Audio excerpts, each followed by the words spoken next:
So yun, what's up sa inyo mga lods, at eto na naman ako, si Junelie TV, at nagbabalik sa inyo ng 2020 na.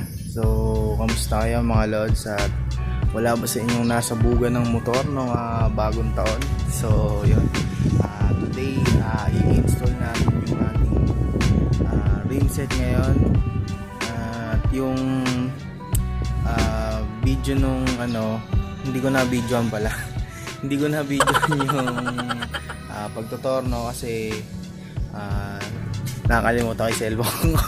So yun, cellphone nga lang kasi yung pinabablog ko. So yung RIMSET natin i-install natin. So ayun siya, ayun yung RIMSET natin, at i-install natin ngayon yan. So makikita nyo mga lods, ayan, nakabaklas yung ating mags, harap likod, yan, wala. So, kasi ayan yung RIMSET. Kinabit ko na rin yung display sa likod. So, yung sa harap, bibili natin ng lighting disc yan, tsaka hub and mile. Wala pa tayong pambili ngayon. So, ayun mga lods, yung ating mags, at ayan, nakatabi na. So, ikakabit na natin tong RIMSET natin sa Raider.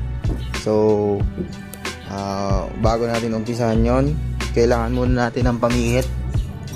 So kailangan natin ng 14mm na back wrench, at itong 17mm na back wrench din ang kailangan lang natin. So yun, at okay na siya.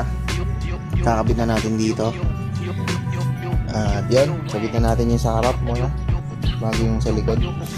Mas nahihirapan ako magkabit sa likod eh. So ako muna, nadadalian ako. So yun mga lods, at intro muna pala. Behind closed doors, I'm a fool for your love.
So yun mga lods, at napalitan na natin yung ating RIMSET at naibalik na natin. So ito yung kinalabasan niya. So yan mga lods, yung kinalabasan niya, ayan.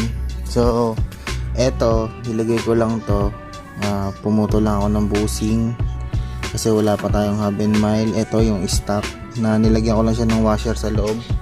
May washer siyang isa doon, so may loob na yun. So ang lalagay natin dyan yung hub and mile ng wave. Wala pa, bibili pa tayo. So order pa lang ako. Tapos sa likod, ayan, plug and play naman siya kasi pang Raider lang yung sa likod na yan, yung sa harap play wave.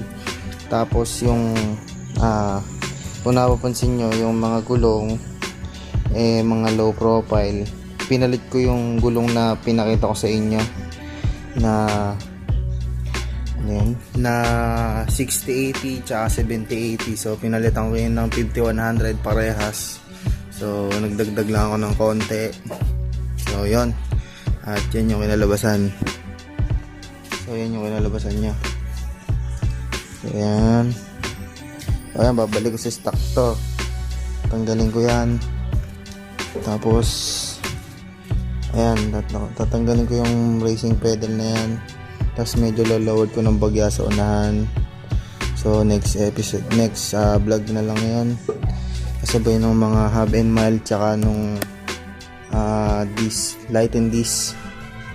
So yun. So yun lang guys. Mga loads, ayan, okay. So yun mga loads, at okay na yung ating motor. Kung nagustuhan nyo yung vlog na to, please like, comment, and subscribe, at pindutin nyo rin yung notification bell para updated kayo sa mga bagong vlogs ko. So yon, at eto yon. So yan, malagay dyan. Peace out na ako sa inyo mga lods, at ako papasok na. So peace.